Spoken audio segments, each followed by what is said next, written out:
নমস্কার। Overman foundation আয়োজিত শ্রদ্ধেয় Shri Jugal Kishore Mukhopadhyay the practice of the integral yoga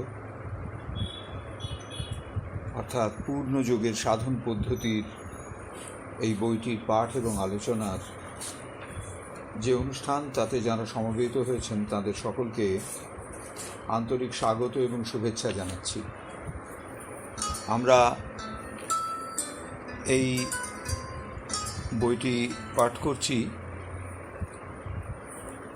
আমরা গত দিনে যে অধ্যায়টি শেষ করেছি, how to invoke the divines grace, দিব্য করুণা আবাহন, দিব্য করুণাকে কী করে আমরা আহ্বান করব, তার জন্য কিভাবে আমরা নিজেদের চেতনাকে উপযুক্ত করে তুলব, বিস্তারিতভাবে তার আলোচনা আমরা পেয়েছি। এবং সেখানে বারবার যে কথাটি এসেছে নানাভাবে নানা প্রসঙ্গে, সেটি হচ্ছে ফেইথ ইন দ্য গ্রেস, অর্থাৎ দিব্য করুণার ওপরে আমাদের বিশ্বাস। এবং এই যে দিব্য করুণার উপরে আমাদের বিশ্বাস, তাকে হতে হবে টোটাল অ্যান্ড পারফেক্ট, অর্থাৎ সম্পূর্ণ এবং সংশুদ্ধ। আর এই বিশ্বাসকে হতে হবে আনশেকেন, অপ্রকম্পিত। অর্থাৎ এই যে দিব্য করুণার উপরে আমাদের বিশ্বাস যত দৃঢ়ভাবে প্রতিষ্ঠিত হবে, তত দিব্য করুণা আমাদের অস্তিত্বের ভেতরে তাঁর কাজ করবেন। এটি আমাদের শিক্ষা। শুধুমাত্র দিব্য করুণা ব্যতিরেকে অন্য কোনো কিছুর ওপরে, অন্য কোনো পরিস্থিতির ওপরে আমরা বিশ্বাস করব না, বিশ্বাস রাখব না।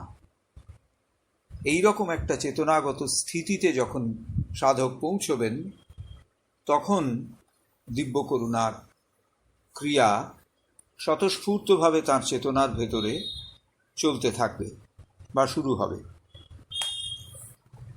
দশম অধ্যায়ে আমরা আজকে প্রবেশ করছি।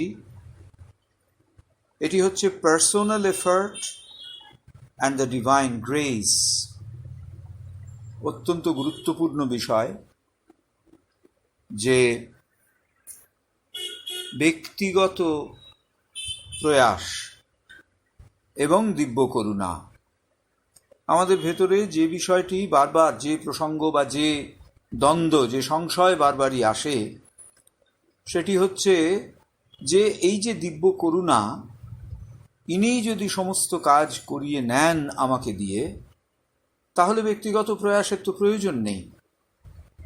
আমি যদি দিব্য করুণার উপরেই বিশ্বাস রাখি, তাহলে তো ব্যক্তিগত প্রয়াসের আর কোনো ভূমিকাই থাকে না। এই প্রসঙ্গে যুগলদা আলোচনা করছেন। তিনি বলছেন যে আমাদের এই যে অধ্যাত্ম সাধনার পথ, এই পথটি মোটেই কুসুমাস্তীর্ণ নয়, এটি কণ্টকাকীর্ণ। অর্থাৎ এই পথে খুব আরামে আমরা যে যেতে পারবো, একেবারেই তা নয়। অনেক কঠিন পরিস্থিতিকে, অনেক প্রতিবন্ধকতাকে অতিক্রম করে আমাদের অধ্যাত্ম পথের যাত্রা। এবং সাধককে সব সময় এই বিষয়টি মনে রাখতে হবে, এক মুহূর্তের জন্যও ভুললে চলবে না যে এই যে কঠিন পথে তার যাত্রা, একটা ভীষণ প্রতিবন্ধকতার মধ্যে দিয়ে তার যাত্রা, সেখানে তিনি কিন্তু একেবারেই একা নন। কখনোই তিনি এই যাত্রাতে একক যাত্রী নন। তাহলে প্রশ্ন হচ্ছে যে যদি একা না থাকি আমি আমার সাধনার পথের যাত্রায়, যদি সেটি একক যাত্রা না হয়, তাহলে এই পথে কে আমাকে সঙ্গ দিচ্ছে, কে আমাকে আমার এই পথে সঙ্গ দেবে? কোনো মানুষই অস্তিত্ব যার কথা কি এখানে বলা হয়েছে? না, নিশ্চিতভাবে কোনো মানুষই অস্তিত্ব আমাকে আমার সাধনার পথে সহায়তা করবে না। তার কারণ প্রত্যেকের সাধনা একেবারে স্বতন্ত্র, প্রত্যেকের সাধনা একেবারে নতুন, প্রত্যেকের সাধনা তার একেবারে নিজস্ব প্রকৃতি অনুসারী। সুতরাং সেক্ষেত্রে কোনো মানুষই সঙ্গী, কোনো মানুষকে সঙ্গী হিসেবে তিনি পাবেন না। যতই তার সঙ্গে সতীর্থরা থাকুন, প্রত্যেকে কিন্তু স্বতন্ত্র।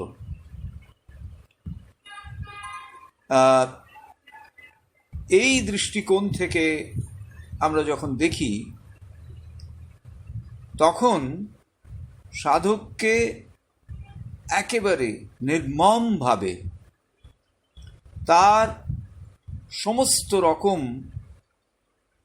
আন্তর্নির্ভরতা, কোনো মানুষের ওপরে, কোনো হিউম্যান বিইংয়ের ওপরে তার যে আন্তর্নির্ভরতা, তাকে সম্পূর্ণরূপে ঝেড়ে ফেলতে হবে, সম্পূর্ণরূপে সরিয়ে দিতে হবে। এবং যুগলদা বলছেন, be austerely alone in his pilgrim's progress of the divine goal, to the divine goal. তার এই যে pilgrim's progress, সাধক যেন এক তীর্থযাত্রী, তিনি তীর্থযাত্রার উদ্দেশ্যে এগিয়ে চলেছেন। এইটি হচ্ছে তার সাধনার পথে যাত্রা। সাধনার পথে যাত্রা আসলে এক তীর্থযাত্রা। সেই তীর্থযাত্রার পথে যখন তিনি এগিয়ে চলেছেন, তখন তাকে একেবারে নির্মমভাবে কোনো রকম সঙ্গীর বিষয়, মানুষই চেতনা, মানুষই অস্তিত্ব, মানুষের সঙ্গ, একে সম্পূর্ণভাবে ছেড়ে দিতে হবে, এই চেতনাকে ত্যাগ করতে হবে। এবং অস্টিয়ারলি, মানে ভীষণ সব ছাড়তে ছাড়তে ছাড়তে একা তার ওই তীর্থযাত্রায় যেতে হবে। বলছেন যে যারা সাধক, মরমিয়া সাধক, যারা মিস্টিক, অর্থাৎ জ্ঞানের গভীরতা যাদের প্রবল, যারা বাইরের দিক থেকে যাদের মনে হয় যে তারা যেন, তাদের ভেতরে যেন একটা রহস্য রয়েছে, সেই মিস্টিক্স যুগে যুগে খুব সুনির্দিষ্টভাবে এই কথা বলে গেছেন, a flight of the alone to the alone, অর্থাৎ একক যাত্রা সেই একের উদ্দেশ্যে, একক যাত্রা সেই একের উদ্দেশ্যে। যাত্রা আমার, আমি হচ্ছি যাত্রী, আমি একা, এবং আমি যাচ্ছি কার দিকে? যার দিকে যাচ্ছি তিনিও একা।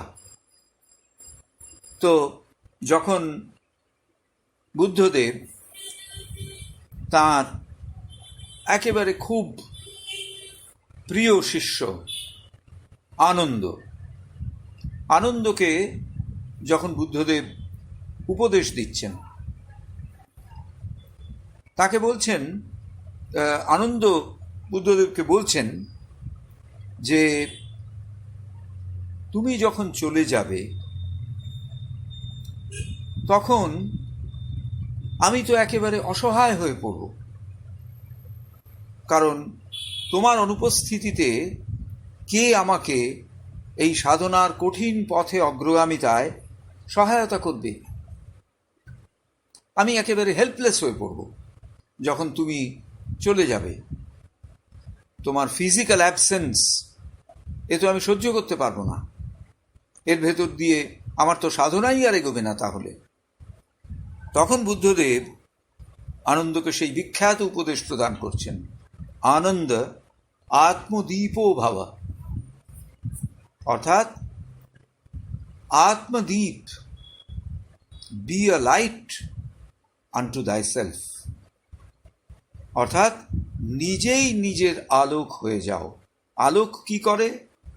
আলোক আমাদের যেটি অজ্ঞাত বিষয় তাকে অবহিত করায়, অবগত করায়। অজানা পথে যতক্ষণ না আলো দেখতে পাই আমরা, ততক্ষণ পর্যন্ত অজানা পথে আমরা এগোতে পারি না। তো এই যে সাধনার যে পথ, অধ্যাত্ম সাধনার যে পথ, সে পথ তো একেবারেই আমাদের অজানা। কারণ যে পথে আমরা হেঁটেছি সেই পথের থেকে তা সম্পূর্ণ পৃথক, সম্পূর্ণ স্বতন্ত্র। সেই পথে অগ্রগামী হতে গেলে আমাদের সবথেকে বড় সহায়ক যে দ্বীপটি, সেই দ্বীপটি হচ্ছে যিনি আমার গুরু, তার সঙ্গ, তার সহায়তা। তিনি প্রতি মুহূর্তে ওই অচেনা পথে তার জ্ঞানকে আলোর মতো ধরে আমাকে অগ্রগামিতায় সহায়তা করবেন। কিন্তু এই সহায়তারও একটা সীমা আছে। একটা সীমাতে এসে তখন নিজের পথে নিজেকে এগোতে হবে। তখন পথ চেনবার জন্যে যে দীপ, যে আলোকের প্রয়োজন, সেই আলোক নিজেকেই হয়ে উঠতে হবে। আত্মদীপো ভাবা, B a light unto thyself। বলছেন এইটি হচ্ছে এক দিক। আমরা যদি বিষয়টিকে বোঝবার চেষ্টা করি তাহলে এইটি হচ্ছে মুদ্রার একটি দিক।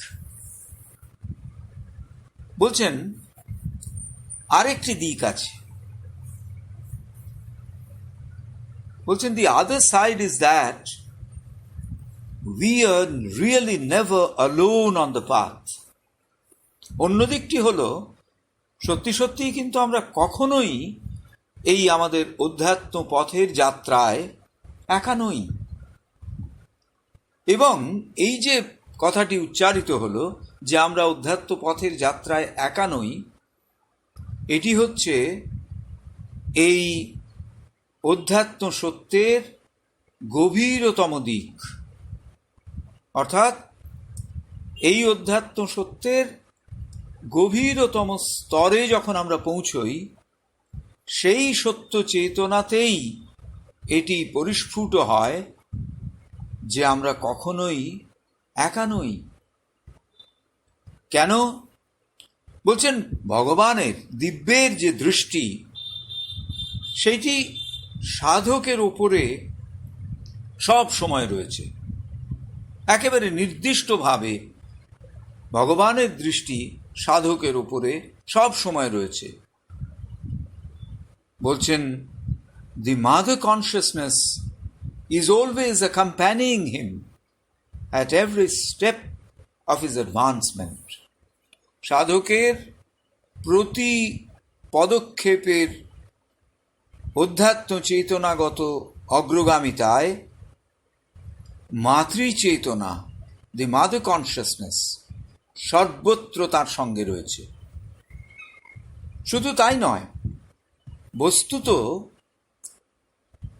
এই যে দিব্য মাতৃ অস্তিত্ব, ইনি সব।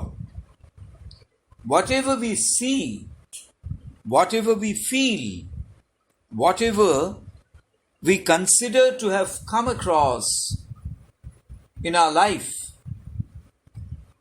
is nothing but the Divine Mother. যা কিছু আমরা দেখেছি, যা কিছু অনুভব করেছি, যা কিছুর ভেতর দিয়ে আমরা গেছি, যা কিছু আমাকে প্রভাবিত করেছে, আমি যা কিছুকে প্রভাবিত করেছি, এ সমস্তই পার্থিব সকল বিষয়, এ সবই হচ্ছে দিব্য মাতৃ অস্তিত্বের এক একটি রূপ। বলছেন তিনিই হচ্ছেন আমাদের লক্ষ্য, তিনিই হচ্ছেন আমাদের পথ, তিনিই হচ্ছেন সেই মহাসাধিকা যিনি আমাদের ভেতর দিয়ে সাধনা করে যাচ্ছেন। তাহলে এই যে আমাদের সাধনার পথ, যে পথে আমরা নিজেদের স্থিত করবার চেষ্টা করছি, সেই পথের যে লক্ষ্য, যেখানে আমাদের পৌঁছতে হবে, সেটি হচ্ছে দি ডিভাইন মাদার। যে পথ বেয়ে সেখানে গিয়ে পৌঁছব, সেই পথ হচ্ছে দ্য ডিভাইন মাদার। এবং যে প্রয়াসের মাধ্যমে ওই পথের ওপর দিয়ে এগিয়ে আমি আমার লক্ষ্যে পৌঁছব, সেই প্রয়াস হচ্ছে সাধনা। এবং সেই সাধনা হচ্ছে মায়েরই সাধনা। মা আমাদের ভেতর দিয়ে সেই সাধনা করছেন, আমাদের দিয়ে সেই সাধনা করিয়ে নিচ্ছেন, নিজে সাধনার ভেতরে সাধনার সঙ্গে যুক্ত থেকে। So within us the mother is doing the sadhana. It is not ourselves who are doing it. মা বলছেন যে তোমরা কি মনে করো আশ্রমে যারা এসেছো তারা সাধনা করছো? একেবারেই নয়। তোমরা আশ্রমে এসেছো সাধনা করবার জন্য নয়, তোমরা আশ্রমে এসেছো আমি যা বলবো সেইটা করবার জন্য। আর সাধনা সে তোমাদের হয়ে আমি করে দেব। তোমাদের কাজ শুধু আমি যা বলবো সেইটা করা। এটা কখন মা বলতে পারেন? কেন মা বলছেন? তার কারণ তিনিই হচ্ছেন দি ডিভাইন মাদার, এবং divine mother is the goal, divine mother is the way, and divine mother is the sadhika who is performing the sadhana through us, remaining within us. তিনি সাধিকা, তিনি পথ, তিনি লক্ষ্য। আমাদের ভেতরে থেকে তিনি সাধনা করে নিচ্ছেন। তো এই হচ্ছে রহস্য। এইটি হচ্ছে বলা যেতে পারে the other side of the coin. সুতরাং কি করে সাধক বলতে পারেন যে তার এই যে অধ্যাত্ম পথে তার যে ক্রমিক উত্তরণ, সেখানে তিনি একা? ডেফিনেটলি তিনি একা, যেহেতু তার কোনো মানুষই সঙ্গী নেই। কিন্তু ডেফিনেটলি তিনি একা নন। তার কারণ ওই গভীর অধ্যাত্ম সত্যের বোধে আমরা যখন পৌঁছই, তখন আমরা দেখি সবসময়ই মা আমাদের সঙ্গে রয়েছেন, লক্ষ্য হিসেবে, পথ হিসেবে, এবং আমাদের ভেতর দিয়ে ঘটে যাওয়া সাধনার রূপকার হিসেবে তিনি আমাদের সঙ্গে রয়েছেন। কিন্তু এই যে সত্য, সেটি এত গভীরের বিষয় যে এটা সাধকের চেতনায় তার সাধনার একেবারে প্রথম দিকে স্পষ্টভাবে প্রতিভাত হয় না। অর্থাৎ এই যে আসলে আমরা একা নই, আসলে সর্ব অর্থেই মা আমাদের সঙ্গে রয়েছেন, এই যে সত্যের গভীর দিকটি, এটি আমরা যখন সাধনার শুরুতে রয়েছি তখন তো এই রূপে আমাদের কাছে পরিপ্রকাশিত হবে না। এবং এই অধ্যাত্ম বিষয়গুলিতে আমরা যদি এই বিষয়টিকে মানসিক দিক থেকে ধরতে যাই, তাহলে সেটি হয়ে দাঁড়াবে মেন্টাল স্পেকুলেটিভ নলেজ। অর্থাৎ আমরা স্পেকুলেট করব এটিকে, আমাদের অন্তরের বোধের ওপরে প্রতিষ্ঠিত থাকবে না তথ্যটি। এই যে সবই মা, এটি আমাদের কাছে একটা মেন্টাল স্পেকুলেশন হয়ে দাঁড়াবে, মানসিক একটা স্পেকুলেশন। আমরা এক রকমের আন্দাজ করে সেইখানে পৌঁছচ্ছি। এইভাবে দেখতে গেলে, এই মনের ধারণার উপরে ভিত্তি করতে গেলে সেটি আমাদের সাধনায় তেমন একটা সহায়তা করতে পারবে না। মূল বিষয় হলো কি না, একেবারে সরাসরি প্রত্যক্ষ অভিজ্ঞতা এই মহাসত্যের। নচেত এই যে একেবারে গভীর এক্সপিরিয়েন্স, একান্ত অভিজ্ঞতা এই সত্যের, তা সম্ভব হবে না যতক্ষণ পর্যন্ত না এই গভীর একান্ত সত্যের সহায়তা আমরা পাচ্ছি, অভিজ্ঞতাগত সহায়তা। মানে শুধু স্পেকুলেশন নয়, আমরা মোটামুটি একটা হিসেব করে, মানসিক হিসেব করে দেখলুম এই জায়গায় যাওয়া যাবে। যেমন আমরা স্পেকুলেট করি স্টক মার্কেটের সময়, কোনো একটা স্টকের ভ্যালু কত দূর যাবে। আদতে সেটা যেতেও পারে, নাও যেতে পারে, কিন্তু এই স্পেকুলেশনের একটা হিসেব আছে। ঠিক সেই রকম এখানেও সাধনার ক্ষেত্রেও আমরা যদি একটা মানসিক হিসেব করি, এক রকমের ক্যালকুলেশনের ভেতর দিয়ে আমরা যদি একটা জায়গাতে গিয়ে পৌঁছই যে না এই হয়েছে, অতএব আমরা একা নই, তাহলে সেটা কিন্তু সত্যি সত্যি আমাদের সাধনার পথে খুব একটা সহায়তা করতে পারবে না। কারণ সাধনার পথের মূল বিষয় হলো subjective experience of the truth, সত্যের প্রত্যক্ষ অনুভব। কোনো যুক্তির সহায়তার ভেতর দিয়ে তার গ্রহণ নয়, প্রত্যক্ষ অনুভবের ভেতর দিয়ে তার গ্রহণ।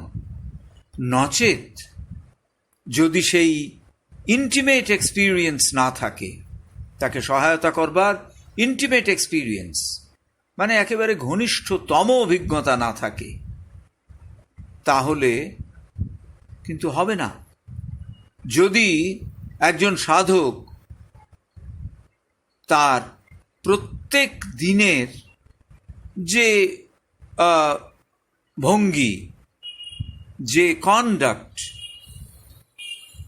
তাকে মানে জীবনের সঙ্গে বোঝাপড়া করবার তার যে ব্যবহারগত ভঙ্গিমা, তাকে এবং বিভিন্ন রকমের পরিস্থিতিকে শুধুমাত্র বৌদ্ধিক দিক থেকেই ভেবে নেওয়া বা বিশ্লেষণের চেষ্টা করে এবং এইভাবেই সাধনার পথে অগ্রগামিতার একটা প্রয়াস তার মধ্যে দেখা দেয়, তাহলে বড় ভুল হবে এবং সাধনার ক্ষেত্রে অনেক কঠিন জটিল সমস্যার সম্মুখীন সেই সাধক হয়ে পড়বেন।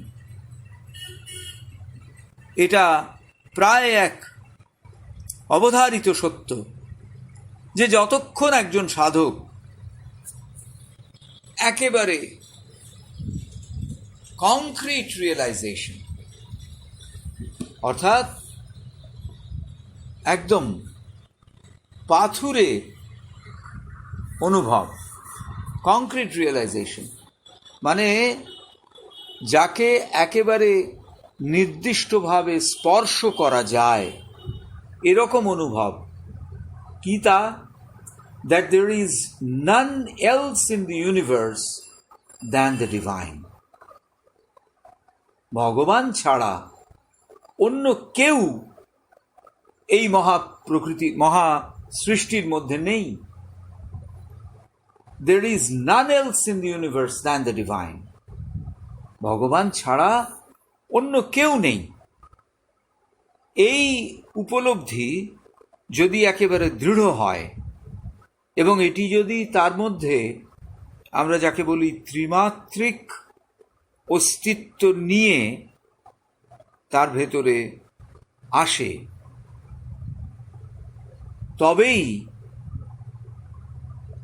তবেই সে সত্যিকারের সাধনার পথে অগ্রসর হবে। কি আসবে তার ভেতরে?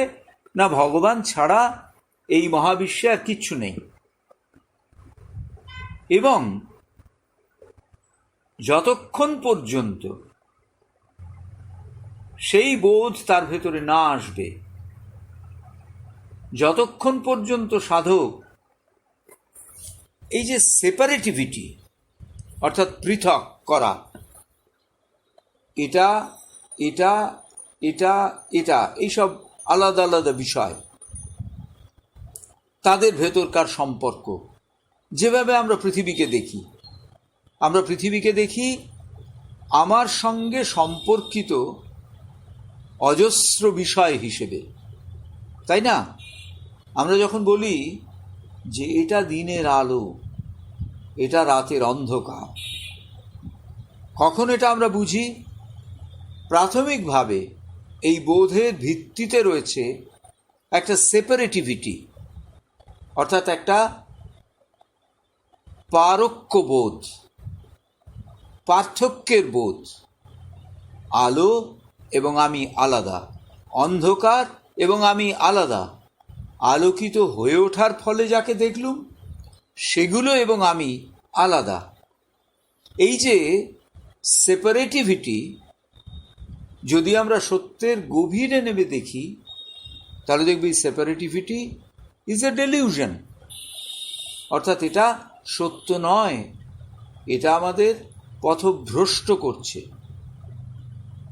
তো তাহলে যতক্ষণ পর্যন্ত এই রকম বোধ চেতনার ভেতরে থাকবে, he has to necessarily start in his sadhana and continue for a long time with a clear idea of three distinctive elements.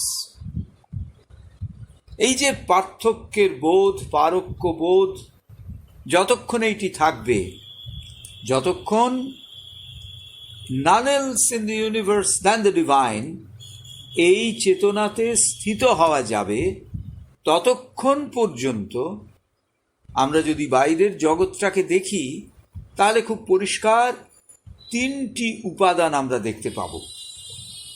এক নম্বর, লক্ষ্য, অর্থাৎ আমার এই সাধনা তার গন্তব্য কোথায়? What is the destination of my সাধনা?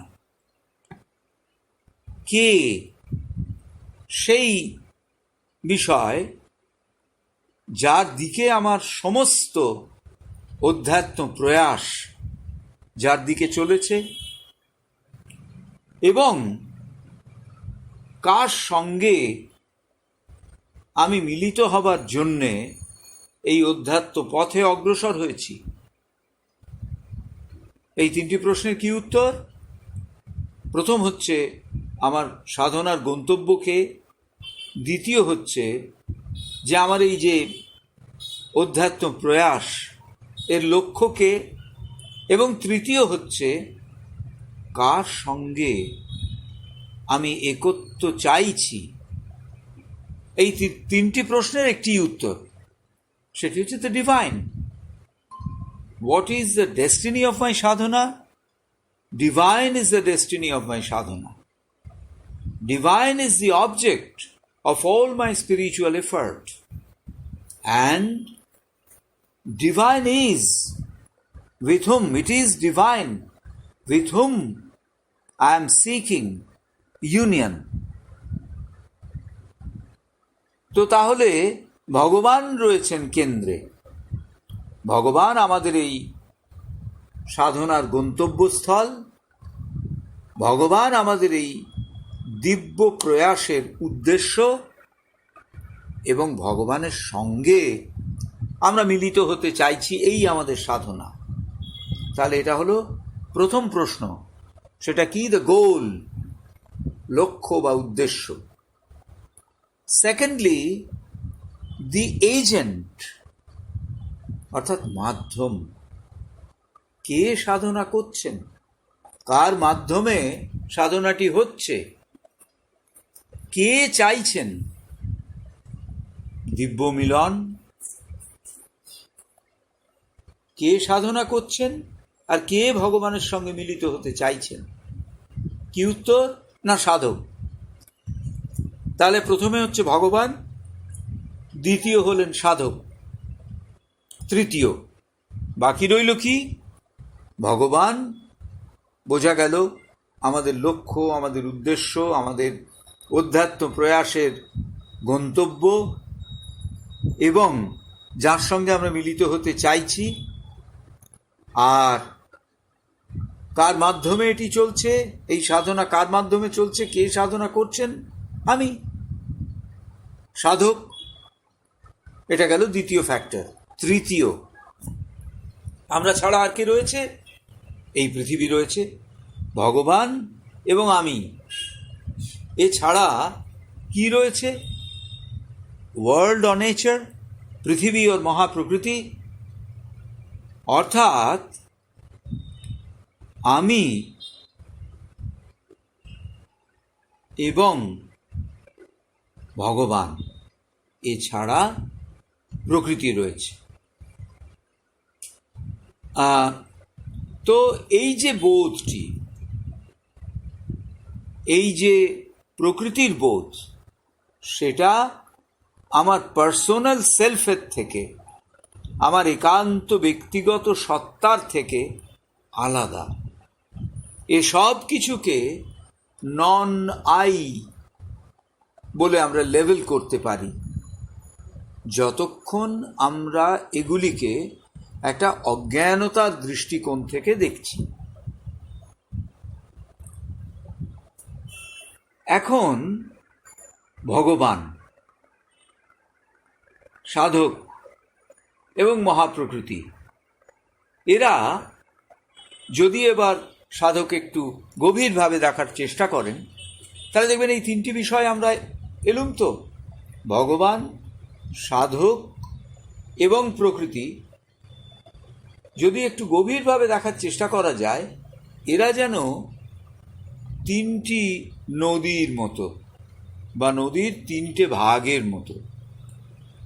আমরা যদি বলি গঙ্গা, যমুনা, সরস্বতী, আদতে এরা আসছে একটি অভিন্ন প্রবাহ থেকে। অভিন্ন প্রবাহ থেকে এরা যেন ভেঙে ছড়িয়ে গেছে। তো আমরা যদি ক্রমশ তার ওই উৎসের দিকে যেতে থাকি, তাহলে আমরা ওই জায়গাতে এসে পৌঁছব, সঙ্গম, বা যাকে বলা যেতে পারে তিনটি নদীর মিলন স্থল, ত্রিবেণী। সেইখানে এসে পৌঁছব। সেটি কি? সেটি হচ্ছে দ্য সুপ্রিম, পরম। এই পরম হচ্ছে একটি অখণ্ড প্রবাহ, যার থেকে তিনটি প্রবাহ আলাদা হয়েছে। 1 নম্বর ভগবান, 2 নম্বর সাধক, 3 নম্বর ভগবান এবং সাধক ছাড়া যে মহাপ্রকৃতি রয়েছেন সেইটি।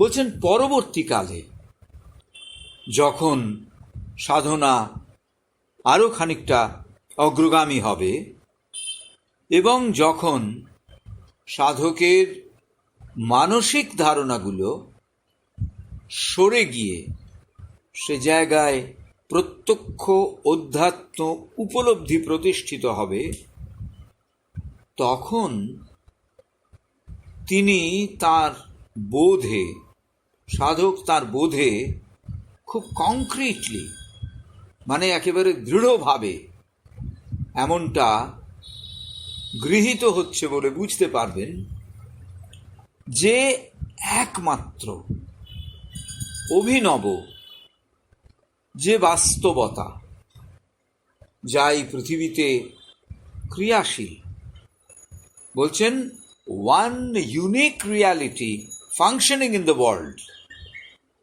একমাত্র একেবারে ইউনিক, এতদিন যাকে জানা যায়নি, সেই রকম এক সত্য, এক বাস্তবতা, সেইটি এই পৃথিবীতে ক্রিয়াশীল, ফাংশনিং ইন দ্য ওয়ার্ল্ড।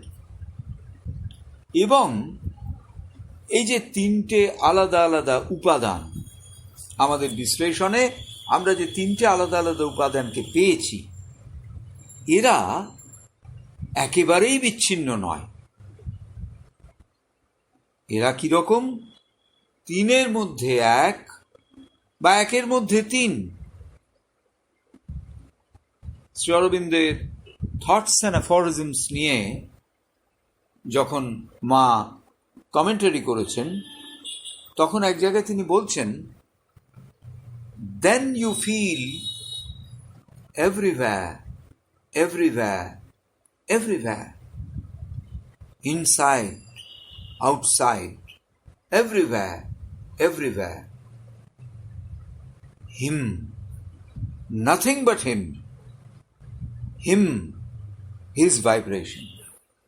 একদম মন্ত্রের মতো কথাগুলো বলছেন, তখন তুমি বুঝতে পারবে সর্বত্র, তিনবার বলেছেন, সর্বত্র, সর্বত্র, সর্বত্র।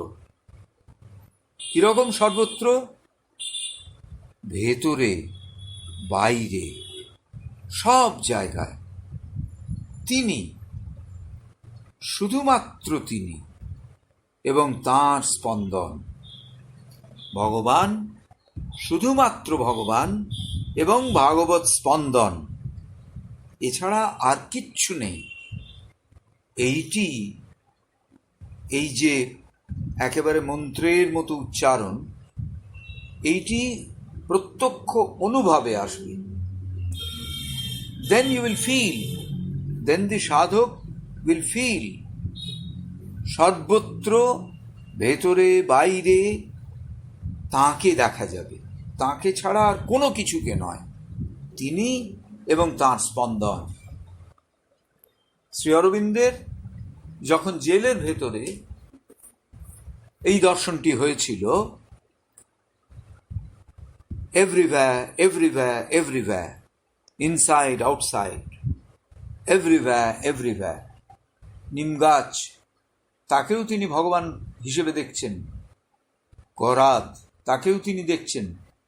জেল কর্মচারী, তাদেরও দেখছেন। সহবন্দী, তাদেরও দেখছেন ভগবান হিসেবে।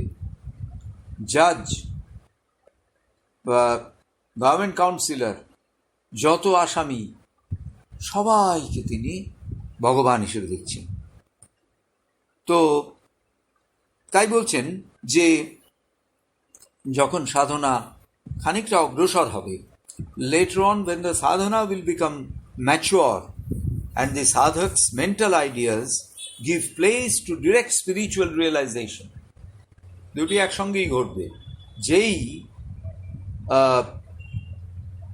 আরেকটু পরিণতি পেল সাধনা, তখনই ওই তার যে স্পিরিট, তার ভেতরকার যে প্রেরণা, সেইটি ক্রমশ ওই স্পিরিচুয়াল রিয়েলাইজেশনের দিকে এগোবে। তখন এই ব্যাপারগুলো ক্রমশ ক্রমশ তার ভেতরে আসবে। And this is what Sri Aurobindo explains in the second chapter of his seminal work, The Mother. All that is done in the universe, the divine, through his Shakti, is behind all actions. In yoga also, it is the divine who is the sadhak and the sadhana. It is the Shakti with a light, power, knowledge, consciousness, Ananda, acting upon the Adhar, that makes the sadhana possible. বলছেন, in all that is done in the universe, the divine through his Shakti is behind all action.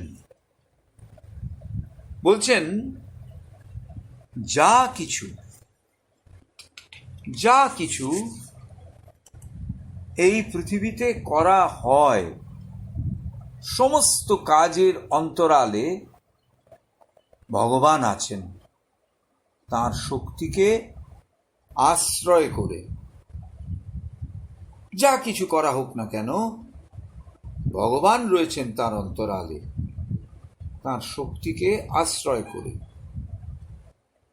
In yoga also, it is the divine who is the sadhak and the sadhana. যোগ সাধনার ক্ষেত্রেও ভগবানই হচ্ছেন সাধক, ভগবানই হচ্ছেন সাধনা, এবং দিব্য শক্তি তার আলো, শক্তি এবং জ্ঞান, আলো, শক্তি, জ্ঞান, চেতনা এবং আনন্দ, এই পাঁচটি বিষয় নিয়ে আধারের উপরে কাজ করছে। এর ফলেই সাধনা ঘটে উঠছে। এটা খুব গভীরভাবে বুঝবা। বলছেন, বিশ্বে যা কিছু করা হয়, সমস্ত কাজের অন্তরালে ভগবান রয়েছেন তার শক্তিকে আশ্রয় করে। সেরকম যোগের ক্ষেত্রেও ভগবানই সাধক, ভগবানই সাধনা। তার শক্তি, আপন জ্যোতি, সামর্থ্য, জ্ঞান, চেতনা ও আনন্দের সহায়ে আধারের ওপর কাজ করে চলেছে। আধার মানে আমি আপনি যত আধার রয়েছি, সবাইয়ের ওপরে এই ভগবানের যে শক্তি, ভগবানের নিজের যে জ্যোতি। শক্তি মানে কি? শক্তি মানে এমন একটি প্রেরণা যা পরিবর্তন ঘটায়।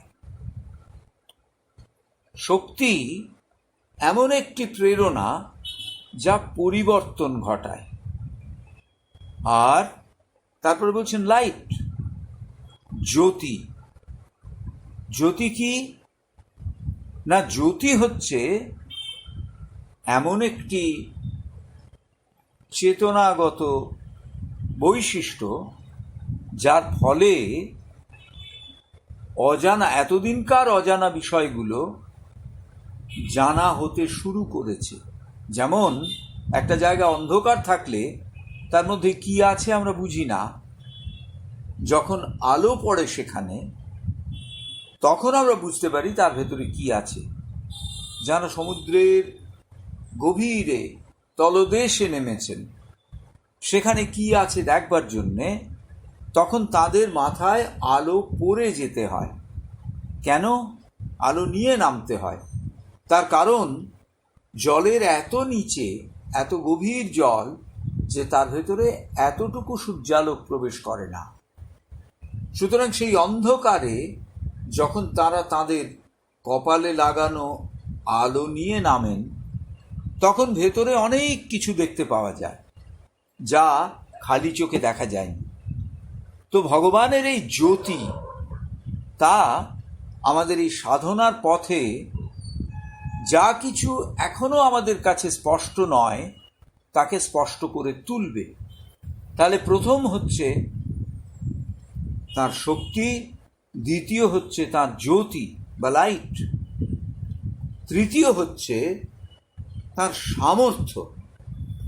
অর্থাৎ সামর্থ্য মানে পাওয়ার,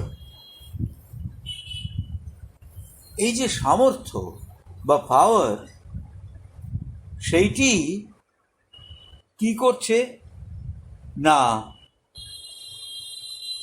এই যে আমরা বললুম যে শক্তি আছে, জ্যোতি আছে, এরপরে হচ্ছে সামর্থ্য বা ক্যাপাবিলিটি, বা এখানে যাকে পাওয়ার বলা হয়েছে। এই সামর্থ্য কি করবে না, আমাদের ভেতরের প্রেরণাকে কাজে রূপায়িত করবে। আমরা প্রেরণা পাচ্ছি কিসের না, অজানা পথে চলবার, অজানা পথ মানে অধ্যাত্ম পথে চলবার প্রেরণা অনুভব করছি। But action as a response to the urge is possible only on condition of availability of power. সামর্থ্যের availability, লভ্যতার উপরে নির্ভর করছে আমাদের ভেতরের কাজের প্রেরণাকে আমরা সত্যি সত্যি কাজে রূপায়িত করতে পারবো কি না, সেই বিষয়টি। তারপর নলেজ, জ্ঞান, কনসিয়াসনেস, চেতনা এবং আনন্দ। জ্ঞান কি করবে? জ্ঞান সত্যকে উপলব্ধির পথে আমাদের অগ্রগামী করবে। জ্ঞান কি না, জ্ঞান আলোকের মতো। এই আলোক কি? আলোক এক ধরনের সচেতনার সন্দীপ্তি, যা আমাদের চেতনার ভেতরে জ্বলে উঠছে। চেতনার বেশ কিছুটা অংশ ভেতরের সত্য সম্পর্কে অনবহিত ছিল। যখন ওই আত্মদীপো ভাবা, যখন ওই ভেতরে জেগে উঠেছে, জ্বলে উঠেছে জ্ঞানের আলো, তখন তা ওই জ্ঞানের সহায়ে চেতনাকে আলোকিত হয়ে পথ চিনতে সহায়তা করছে। তাহলে চেতনা এবং আনন্দ, আনন্দ এর একটা বিশিষ্ট ভূমিকা আছে। আমরা উপনিষদে পড়েছি, আনন্দাধ্বৈব খলবিতানি ভূতানি জায়ন্তে। খলবিতানি, খলু ইতানি ভূতানি, খলু মানে সমস্ত, ইতানি ভূতানি এই সমস্ত অস্তিত্ব, ভূত মানে সৃষ্ট অস্তিত্ব, যা কিছু, তারা এসেছে কোথা থেকে?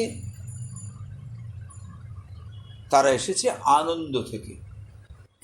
আনন্দাধ্বৈব খলবিতানি ভূতানি জায়ন্তে, অর্থাৎ জন্মেছে, হ্যাজ অরিজিনেটেড বা ইজ অরিজিনেটিং।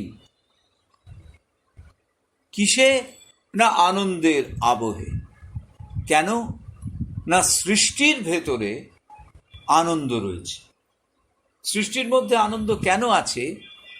প্রথম কথা, একজন শিল্পী যখন কোনো কিছু সৃষ্টি করেন, স্রষ্টা যখন কোনো কিছু সৃষ্টি করেন, তখন আসলে তিনি রিক্রিয়েট করেন, নিজেকে পুনঃসৃজন করেন। সেই জন্যে এটির ভেতরে একটা আনন্দের প্রকাশ রয়েছে। আনন্দ মানে যখন আমাদের চেতনাগত সীমার বৃদ্ধি ঘটে। তো এই যে আমরা বলছি যে আমরা আমাদের পুনঃসৃজন করছি, রিক্রিয়েটিং আওয়ার ওন সেলফস, তার মানে আমরা আমাদের যে চেতনাগত সীমা ছিল, through recreation and recreation of the self, আমরা সেই সীমাকে বাড়াচ্ছি। Whenever there is an expansion of boundaries, the feeling as a result touches is what? আনন্দ। তো তাহলে এই পাঁচটি বিষয়, লাইট, পাওয়ার, নলেজ, কনসিয়াসনেস, আনন্দ, এরা প্রতি মুহূর্তে আধারের ওপর ক্রিয়া করছে। আধার মানে রিসেপ্ট্যাকল, যার ভেতরে কিছু থাকে, যে ধারণ করে। আধার ধারণ থেকে এসেছে, যে ধারণ করে, তার উপরে এই যে ক্রিয়া, যোগজনিত যে ক্রিয়া, এই পঞ্চমুখী যে ক্রিয়া, সেই ক্রিয়াটি চলতে থাকে এবং চলতে থাকে বলেই সাধনা সম্ভব হয়। সুতরাং সাধনার মূল কথা হলো যে দিব্য প্রভাবে এই ক্রিয়াগুলি চলছে। But this truth is at present veiled from the ego consciousness of the sadhuk. খুব দামি কথা বলছেন যুগলদা। বলছেন সব ঠিক আছে, আমরা এতক্ষণ যা পড়লুম এগুলো সত্য, এ বিষয়ে কোনো সন্দেহ নেই, কিন্তু আমাদের যে চেতনা, যার সিংহভাগটাই অধিকার করে আছে মানুষের ইগো কনসিয়াসনেস, অর্থাৎ মানুষের অহং চেতনা, এই ধরনের মানুষের কাছে, এই ইগো কনসিয়াসনেস যাদের চেতনাকে অনেকটাই দখল করে আছে, তাদের কাছে এই সত্য, বলছেন এই সত্য আবৃত হয়ে আছে। এই সত্য বর্তমানে আবৃত হয়ে আছে। কেন? তার কারণ ইগো কনসিয়াসনেস তার চেতনাকে প্রভাবিত করে রেখেছে। এবং এটা গেল 1 নম্বর, ইগো কনসিয়াসনেস। এবং এর ফলে কি হয়েছে, his low nature is quite active with the sense of a separately functioning personal will.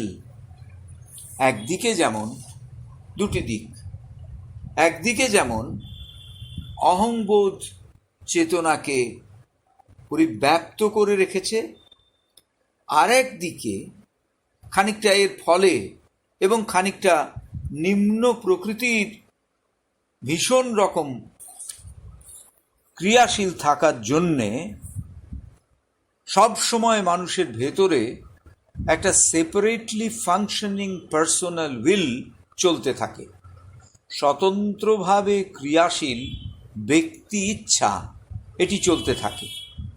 এবং যতক্ষণ এই ধরনের কার্যকলাপ চলবে ততক্ষণ সাধক কোনো অবস্থাতেই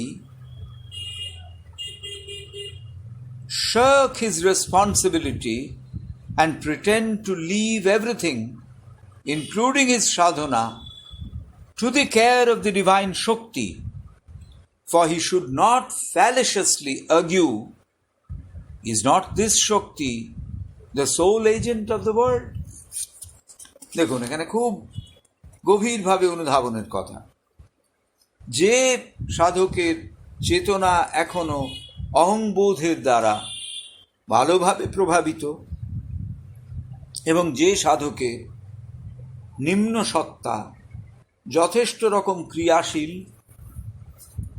তাদের ক্ষেত্রে একটা স্বতন্ত্রভাবে ক্রিয়াশীল ব্যক্তিগত ইচ্ছা শক্তির ভূমিকা খুব জোরাল। এবং যতক্ষণ পর্যন্ত এই ব্যাপারটা চলবে, সাধক কোনো অবস্থাতেই তার দায়িত্ব ঝেড়ে ফেলতে পারবেন না এরকম একটা ভান করে যে আমি সবই ছেড়ে দিয়েছি, এমনকি সাধনাও ছেড়ে দিয়েছি। কার হাতে? দিব্য শক্তির হাতে। কারণ তিনি ভুলভাবে এমন যুক্তিও দেবেন যে শক্তিই তো, সেই মহাশক্তিই তো এই জগতের সমস্ত রকম কাজকে ঘটিয়ে তুলছেন। তিনি হচ্ছেন সেই মাধ্যম যার ভেতর দিয়ে এই সমস্ত রকম কাজ চলছে। এটা কি হবে? যদি অপরিণত সাধনার অগ্রগামিতার স্তরে থেকে সাধক এই কথাগুলো বলেন, তাহলে এগুলো কথার কথা হবে, সত্যিকারের তার ভেতরের কথা এটা হবে না। এবং এটি কীরকম হবে একটি অসাধারণ উদাহরণ আছে, যে অল্প বয়সী ছেলেমেয়েরা তারা যেমন তাদের সিনিয়র্সদের, বিশেষত মেয়েরা আগেকার দিনে তাদের ওই সিনিয়রদের দেখে শুনে শুনে তারা বলতো যে মায়ের দিব্যি বলছি। এটা ভেতরের কথাটা কি, ভেতরের ব্যাপারটা কি জানে না, শুধুমাত্র শুনেছে সেটাই বলছে। কিন্তু এইটে বললে তো আর ভেতরের সত্যকে বোঝা যাচ্ছে না। সেই জন্যে বলছেন যে এইভাবে অপরিণত অধ্যাত্ম অগ্রগামিতার, অসম্পূর্ণ অধ্যাত্ম অগ্রগামিতার চেতনা নিয়ে বাইরের দিক থেকে এইসব বলা, এটি একেবারেই সাধনার ক্ষেত্রে অগ্রগামিতার তো সহায়তা করেই না, উপরন্তু অনেক সমস্যা সৃষ্টি করে। No, this will not do.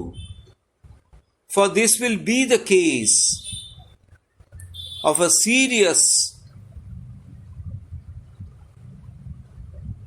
ধর্ম সংকট একটা তাইতে এসে পড়বে।